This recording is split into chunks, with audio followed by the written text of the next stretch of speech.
Hello, boys and girls, or whatever. My name is Captain Jack Sparrow. I take it some of you have heard of me.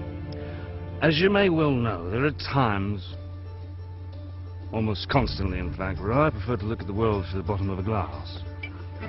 Rub. Something like this.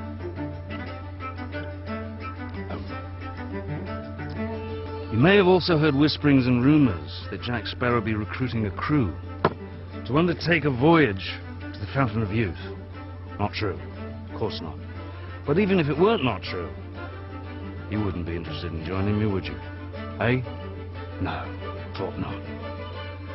I do admit that there'll be varied and substantial dangers along the way, including, but not limited to, zombies, cutthroats, mermaids, and the vicious and vivacious Penelope Cruz. Which is why I'm not going. So, possible to find the place anyway.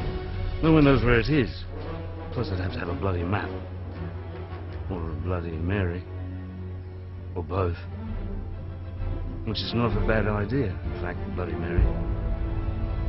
Bloody Mary's all around. It's on the mouse. Barman!